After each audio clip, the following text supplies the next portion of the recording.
When a young Illinois woman finishes a late-night shift at work, she vanishes without a trace just steps from her home. Investigators are certain her disappearance was a result of foul play, but evidence and answers are hard to come by in this episode of Last Seen Alive.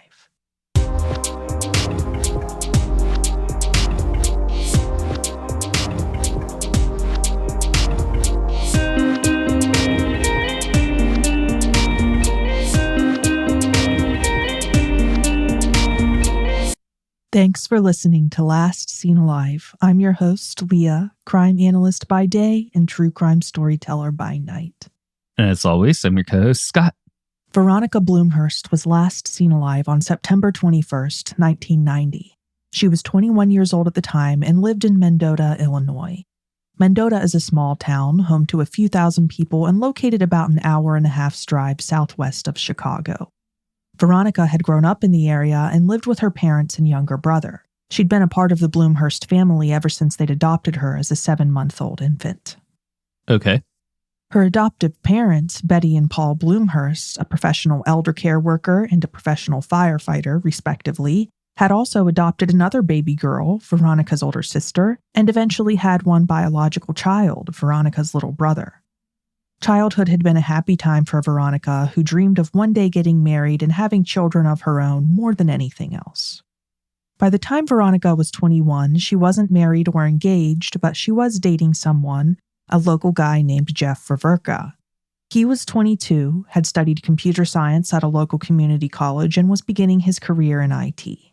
By September of 1990, he and Veronica had been dating for a little over a year and had begun discussing the possibility of marriage months beforehand. So things were fairly serious. Okay. Meanwhile, Veronica worked at a grocery store called Dempsey's Super Value.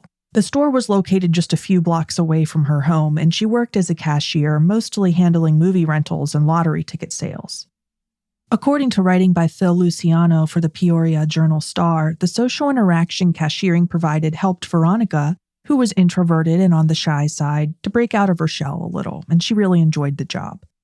When not at work or with her boyfriend Jeff, Veronica could usually be found at home. Her dad described her as a homebody, and her older sister would later tell the media that when Veronica wasn't with Jeff or working late, she'd be in bed by 8 p.m. Veronica did typically work late, though, and she didn't mind. Working the late shift meant that most of her daytime hours were free, which was nice.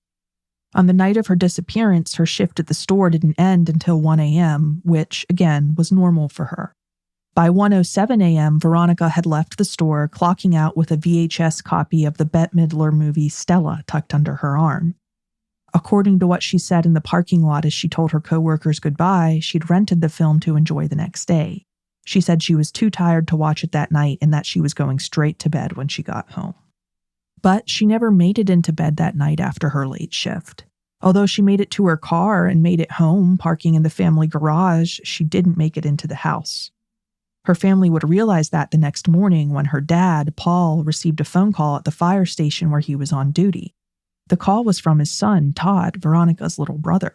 Todd was a high schooler and was old enough to drive himself to school, ordinarily anyway. At the time, his car was having mechanical issues and Veronica had promised to drive him to school that morning. When he woke up, though, there was no sign of her. When Paul heard this from Todd, at first he thought it was probably a simple mistake, that Veronica had forgotten about her promise to drive Todd to school and had gone out to breakfast with her boyfriend or something like that. Paul told Todd to drive his car despite the mechanical issues, that it would be okay and he'd pick up his car and fix what was wrong later that day. So that's what Todd did. A little while later, when Paul arrived home from his overnight shift at approximately 10 a.m., there was still no sign of Veronica in the house. Concerned, he called the nursing home where his wife Betty worked and asked to speak with her. He asked her whether Veronica had come home the night before.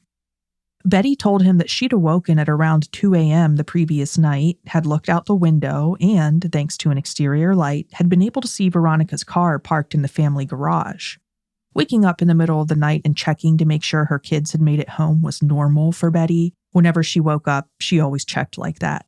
So it wasn't as if she was worried about anything in particular that night. Checking was simply her longtime habit as a parent. She'd done it for years, and everyone in the family was familiar with her tendency to do so. I mean, when you have kids that are of driving age or are staying out late. That's kind of normal reaction anyways. Sure, a lot of parents do that. Now, Betty told Paul that she hadn't checked to see whether Veronica had been in her bedroom, but she had definitely seen her car in the garage, and she'd just figured that if Veronica's car was parked in the garage, Veronica was probably in her room asleep. Paul went out to the garage to see for himself, and sure enough, there was Veronica's blue Chevy Corsica parked in the detached garage as usual. Paul called Veronica's older sister, Carolyn, next. He knew that Carolyn was planning to accompany Veronica to a doctor's appointment later that morning, and that after that, as they often did on the weekends, they were going to make a day of it.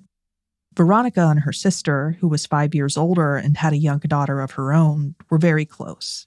As a child, Veronica had idolized her, and as a young woman, she still loved her very much and enjoyed spending time with her whenever she got the chance. As I mentioned earlier, Veronica was really looking forward to getting married one day, hopefully in the not-so-distant future, and she'd asked Carolyn to make her wedding dress for her when the occasion finally came. Carolyn had agreed, and she and Veronica had planned to spend that afternoon looking at wedding dress designs. She wasn't engaged yet, but hand-making a dress takes a long time, and Carolyn was busy with a young child, so they wanted to get a start on it. And I mean, you have to pick out the design and everything else. There's a lot of planning that goes into it. Yeah, and, it was going to be fun. So naturally, Paul thought that Carolyn might know something about Veronica's whereabouts. Maybe Veronica had gone over to her house early, even. However, Carolyn's phone line was busy, so he didn't get to speak with her when he called. And then someone pulled up to the Blumhorst family home, Veronica's boyfriend, Jeff. Unfortunately, Jeff was the only one in his car. Veronica wasn't with him. Paul asked Jeff whether he and Veronica had gone anywhere together that morning, to breakfast or anything like that, but Jeff said that no, they hadn't. He hadn't seen or heard from Veronica all day. At that point, Paul, who had worked as a police officer before changing careers to firefighting, was pretty concerned. So he drove over to his oldest daughter Carolyn's house. If he couldn't get a hold of her over the phone, he'd go in person. He needed answers. When he arrived, though, once again, there was no sign of Veronica. Carolyn told him she hadn't heard from her all day, despite the fact that they'd made plans. Paul headed home at that point, and by the time he got there, police had already arrived, having been contacted by Jeff, who'd called them wanting to report Veronica missing. By that time, Veronica's doctor's office had also called the house to say that Veronica had missed her appointment. At first, police were reluctant to take a report. Their response was disappointing, but not surprising given the fact that this all happened in the early 90s. Scott, I bet you know exactly what they told Veronica's family. It's the same thing you hear all the time. Even today, people are afraid that this is the case everywhere, and that is that you have to wait 24 hours to report someone missing. Right. That's exactly what they said. They said Veronica was 21 years old, an adult, and she could do what she wanted. Wherever she was probably there of her own free will. Even the Blumhorst's neighbor, who lived directly across the street and who was a local police officer, reportedly said this. And hearing that from his longtime neighbor really frustrated Paul. He knew the guy knew their family well enough to know that running off without a word to anyone wasn't something Veronica would do. But police wouldn't listen and wouldn't take a report until Veronica had been missing for a full 24 hours. It's such a dismissive way to handle any kind of police call. It is. It's just an embarrassing way to handle these kinds of things. I mean, obviously, yes, she is an adult. She is capable of making these decisions. And worst case scenario, if you do file a missing person report and she's located later and she has run away of her own free will, she can just say that and you can clear out the missing person, having made sure that she is of sane mind and she is safe. Like, you just treat it like a welfare check at that point. It's not that hard. Right. Now, fortunately, in modern times, things are different, and most places are not going to try to tell you that you have to wait 24 hours. But, back then, 1990, this was pretty common. I'm pretty sure at this point, I'm making it my life's work to reverse this misconception about law enforcement. Well, that's a good mission. If someone you love is missing and you're concerned about their welfare, please call police right away. Don't wait 24 hours to get in touch. Now, one thing police did do, though, to their credit, was bring a tracking canine to the Blumhorst's property. There, the canine tracked Veronica's scent from the garage to an adjacent alley where it stopped abruptly. This suggested, of course, that Veronica had likely gotten into a vehicle. Speaking of vehicles, notably, when Veronica had parked her car in the family garage, she'd locked it, as usual, and the belongings she'd had with her that night, her keys, her purse, her work smock, and the movie she'd rented, were not in the car. According to the FBI, none of those items have ever been recovered even to this day. It was as if Veronica had gathered her things, stepped out of the car, and vanished somewhere between it and the house, which really narrowed it down because the house was only about 10 yards or meters from the detached garage. Veronica's family began searching for her immediately and were eventually joined by local law enforcement and fire personnel, as well as volunteers. It was so out of character for Veronica to vanish without a word to anyone that those who knew her feared she might be in real danger. Veronica was a kind, dependable, and helpful person, very sweet and not one to make enemies. Worryingly, though, according to what her friends told journalist Peggy Schneider for the Rock Island Argus, she was also notably naive. As they put it, Veronica, who had learning disabilities and had often been placed in special education classes while in school, was mentally younger than her physical age suggested. They worried that Veronica, who, quote, never knew an enemy, end quote, might be easy for someone with ill intent to deceive. That is a very difficult obstacle to overcome. It definitely increases the risk and the danger for this case. When you add that to the perspective of the whole of this case and her going missing, it really adds another layer of why the police disappointed me. Right, because yes, she was 21 years old. She was a young adult, but it sounds like she had an intellectual disability that affected how she interacted with and perceived the world. It's a big deal. Now, searchers scoured all kinds of terrain, focusing especially on wooded areas, cornfields, or anywhere really where a body might be concealed. But no matter how hard they looked, they found no sign of Veronica. And although outdoor searches were carried out, the Blumhorst family alleges that local police dropped the ball on other aspects of the investigation. For example, they didn't bother to search Veronica's car. Paul has said that it wasn't until more than 3 weeks after Veronica's disappearance that they expressed any interest in trying to collect fingerprints from the vehicle. Now, as Paul, a former police officer, pointed out to them, by that time there was no point in trying to do so. Many people had been in and out of the vehicle since then, searching it, driving it, and just, filling it with fingerprints unrelated to whatever had happened on the night of September 21st.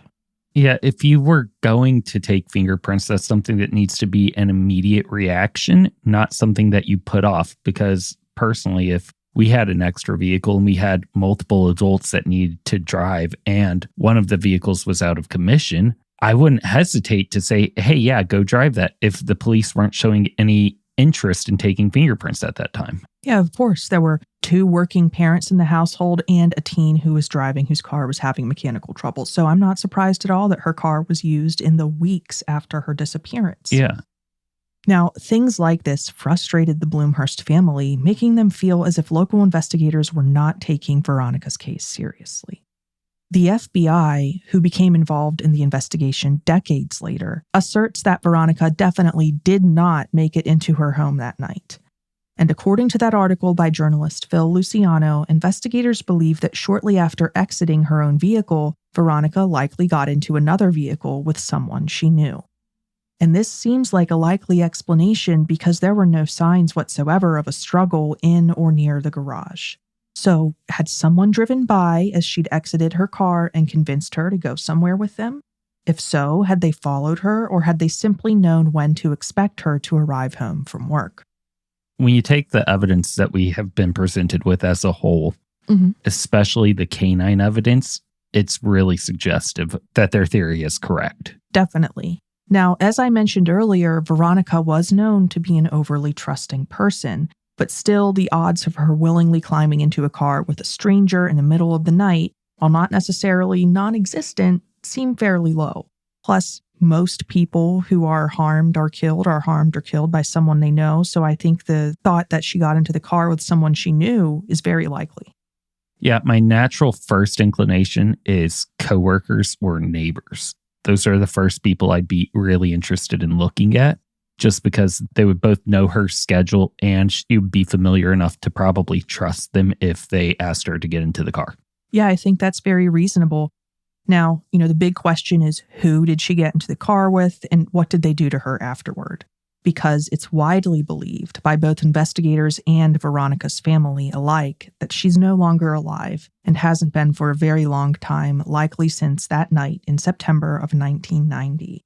The idea of her voluntarily disappearing doesn't seem plausible to anyone who knew her or to investigators, and even if that had seemed like something she would do, when she disappeared that night, she had had at most a few dollars of cash on her person, so she likely wouldn't have made it far with just a few dollars and the clothes on her back. Being reasonable here, with her learning disability, it's unlikely that she would be missing for over 30 years at this point without having access to a large amount of money and having carefully planned this.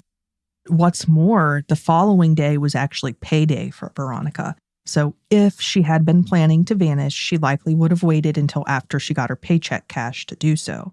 And then there was also her savings account. There was money in it, but none of it had been withdrawn, and after she vanished, it just sat there, untouched.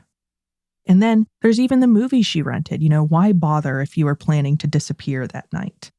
There was also the fact that she was feeling under the weather. As I mentioned earlier, she'd had a doctor's appointment scheduled for the following day, and that appointment was related to the fact that she was recovering from mononucleosis, which is a viral infection known for causing significant fatigue. That was why she was so tired and just wanted to get home and go to bed.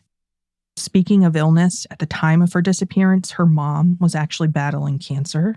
So Veronica was very close with her family, her parents, siblings, cousins, all of these family members who lived locally. And just abandoning them and leaving them to worry about her, especially while her mom was going through something so difficult already, was just unthinkable.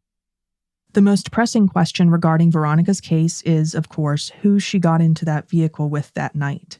If investigators knew that, they might be able to figure out exactly what had happened to her afterward. But due to the late hour when all this occurred, there were no witnesses to say who'd picked Veronica up or even what kind of vehicle they'd been driving. And of course, this all happened before electronic witnesses like doorbell cams and home security systems were as common as they are today. And, 1990, it's not like you're going to geofence any cell phone data either. Right. Now, despite the lack of witnesses, Scott, you can probably imagine investigators quickly zeroed in on one specific person of interest. Yeah, so obviously, my natural inclination would be her romantic partner, which is her boyfriend. Of course. As Veronica's significant other, Jeff was, of course, subjected to a certain degree of suspicion, and this is totally normal, investigatively speaking, because statistically speaking, when women are hurt or killed, it's usually at the hands of someone they know, often a current or former romantic partner. And it didn't help that after Veronica disappeared, Jeff acted pretty strangely. Why is that not surprising to me? Well, before we get into that, it's important to note that Jeff was a bit of a unique guy. Reportedly, he was intelligent, a little socially awkward, and known for his cheesy magic tricks. Now, none of this had bothered Veronica, who'd been in love with him, but let's just say Jeff was known for marching to the beat of his own drum. In the wake of Veronica's disappearance, though, his behavior was strange in other, decidedly non-magical ways. For example, pretty much immediately after Veronica went missing, he started camping out in the Blumhorst house.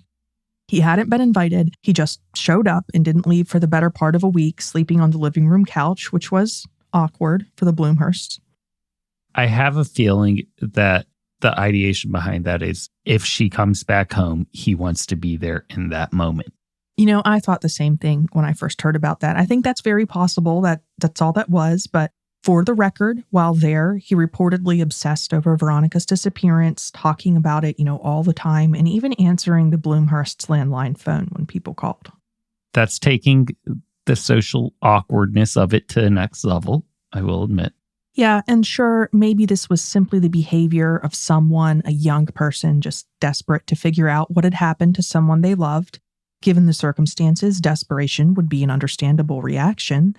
However, some have wondered whether it may have been something darker, like a killer inserting themselves into an investigation, which, as we know, isn't uncommon, although sleeping on the victimized family's couch would be a new one, I think.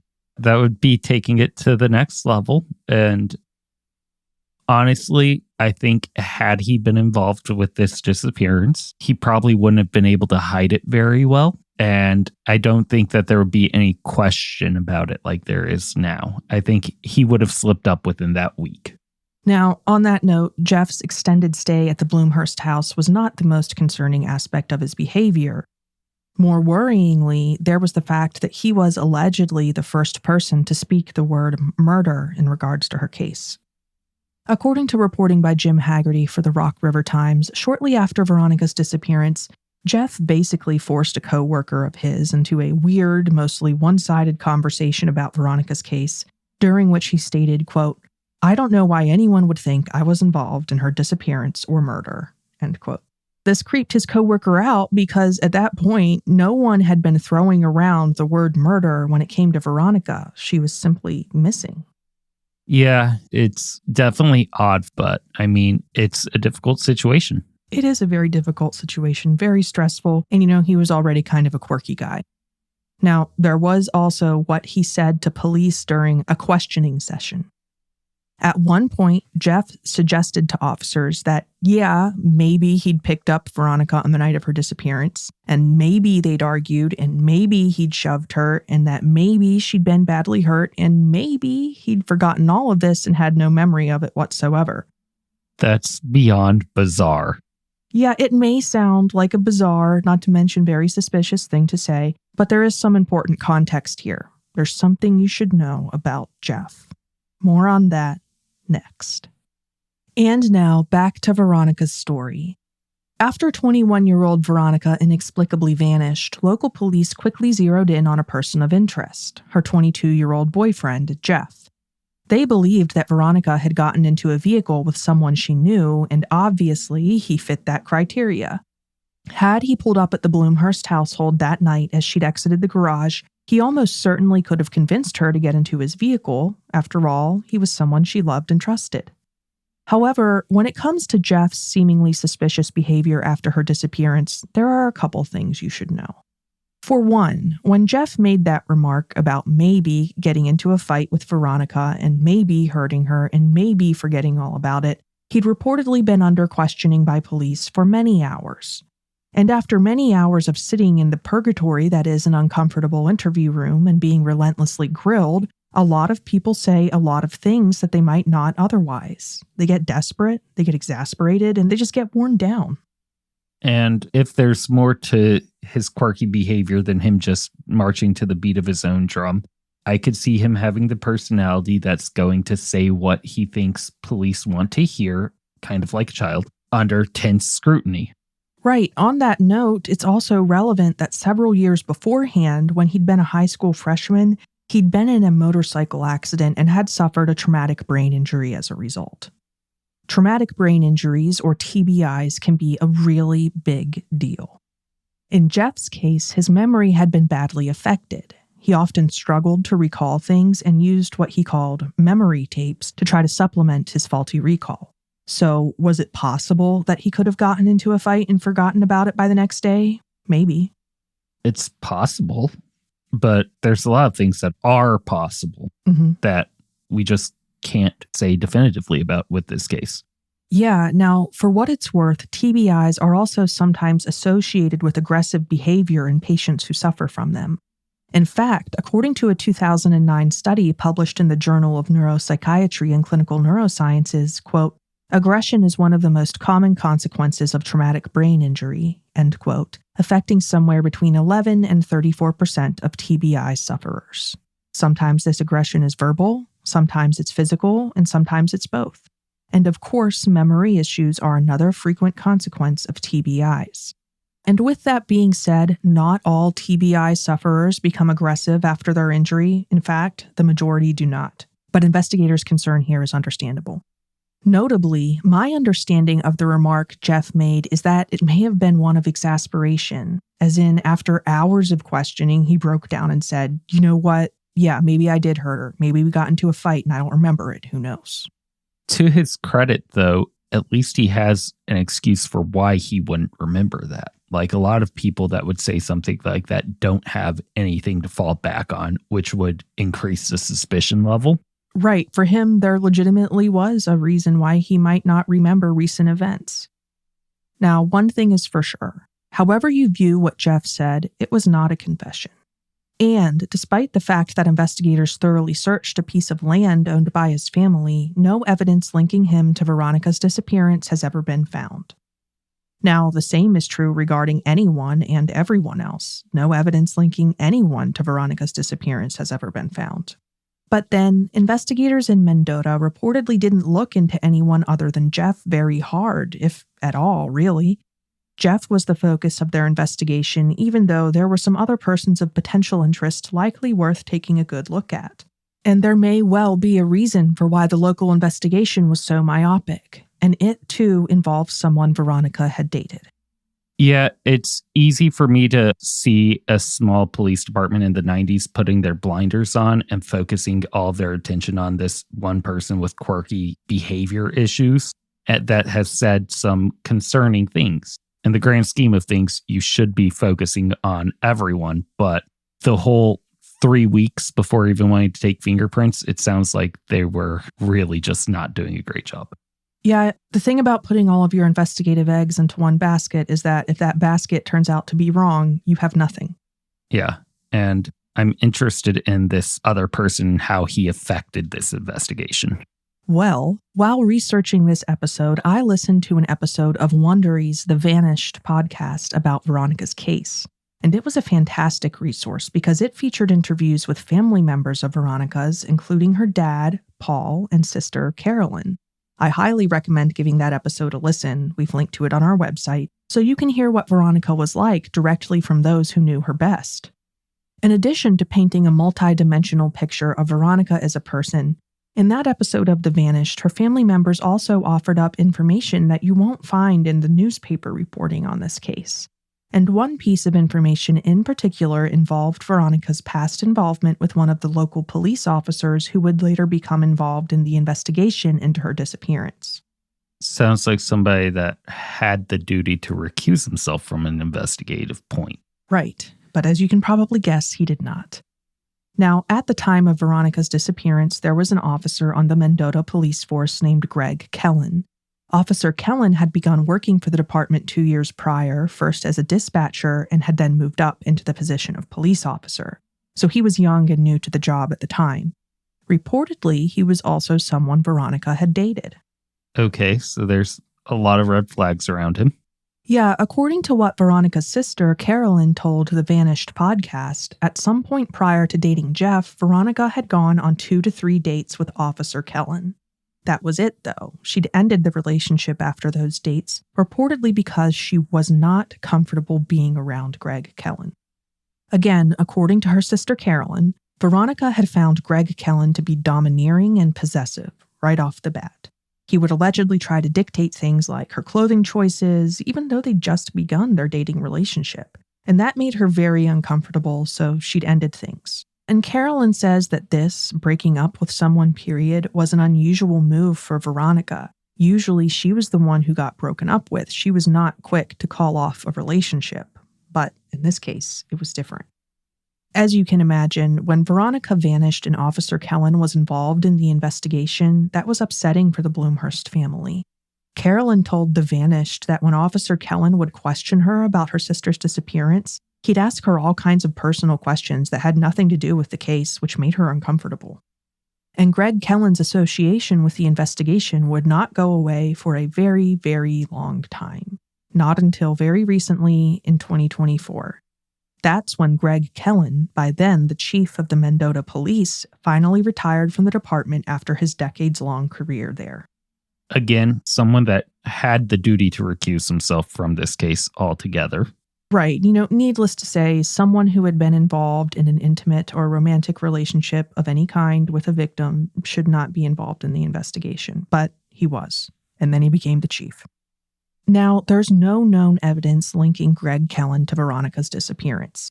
But of course, Kellen was, to the best of public knowledge anyway, never looked at as a potential person of interest. Rather, he was one of the officers involved in the investigation into the crime. I'd be really interested in knowing how much of a hand in her case that he actually took. how much of the not fingerprinting the vehicle or anything else that he had a say in. Or I could be wrong here, and he could have been on the inside pushing it. I really don't know. Well, here's what I do know on that note. At first, when Veronica disappeared, he was pretty new to the job. He was involved in the physical searches for her. Whether he had any say in what kind of evidence was or wasn't collected, I don't know. I do know, though, that in the years following her disappearance, there are times when he would reach out to family members like her sister, Carolyn, wanting to talk to them, asking them questions about the investigation. And Carolyn eventually asked him to please stop contacting her because her sister had not been comfortable with him and she wasn't comfortable with answering his questions about the investigation. She wanted to work with someone else. And then when he became chief, a position he held for half a dozen years, he did make some statements to local newspapers and publications saying that, he was still wanted to solve this case and they were determined to not stop looking into it. But nothing happened so far as I know. And now he's retired. Okay. While we're on the subject of the Mendota Police Department, there's another police officer I'd be remiss not to mention. The officer who lived across the street from the Blumhorst family was, at the time of Veronica's disappearance, allegedly, according to what members of the Blumhorst family told the Vanished, engaged in an extramarital affair with a neighbor.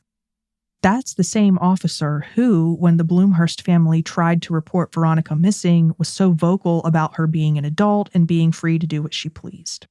Yeah, personally, I've been waiting for him to pop up later in this episode because it just rubbed me the wrong way. It gave me that weird feeling.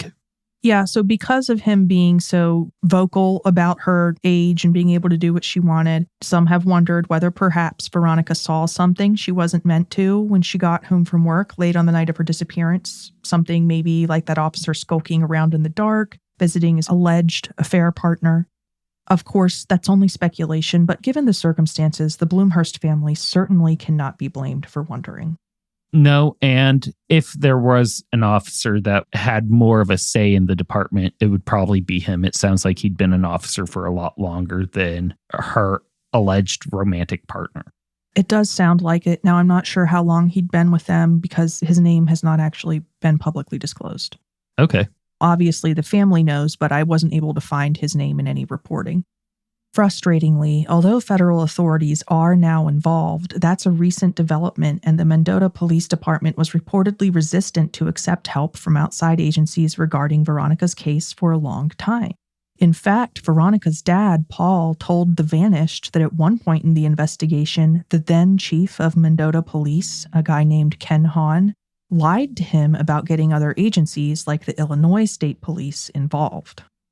According to Paul, after he caught Chief Hahn in the lie, he demanded that the then Chief Hahn pen letters to the state police and other nearby agencies asking them for help, and that he be allowed to mail them to ensure that they received them.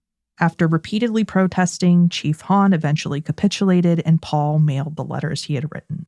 This did not garner the response he'd hoped for, though. He says that after receiving the letter, the Illinois State Police called him up and told him that they couldn't help because the Mendota Police, despite sending the letter, were not interested in their assistance. And those are not the only blows the Mendota Police have allegedly dealt to the chances of Veronica's case being solved. There were also their initial missteps, such as when they failed to search or investigate Veronica's car in any way. And then later, there was the time when they threw away evidence for no apparent reason, despite this case being open and unsolved. I'm sorry, but it's never acceptable to throw away evidence in an open case. Right. Especially in one where the victim is likely deceased. Right. In a case like this, a disappearance and presumed homicide, you would hold on to that evidence even after the case is solved. Where we live, you would hold on to it for 100 years. I'm aware of evidence that's going to be preserved until the mid-2100s at this point. Well, we have evidence from homicides at my work from many decades ago. Yeah, because you may never know when you may need to represent this evidence to a court if it goes to appeals or if somebody is located later on using genealogical DNA or whatever kind of breakthroughs a case may have, you've solved or unsolved. You need the evidence. Right, and once it's gone, there's no getting it back. Now, according to what Paul told The Vanished, at one point during the investigation, he and his family had given the Mendota police a bedsheet from Veronica's bed from which they hoped they might one day be able to obtain a sample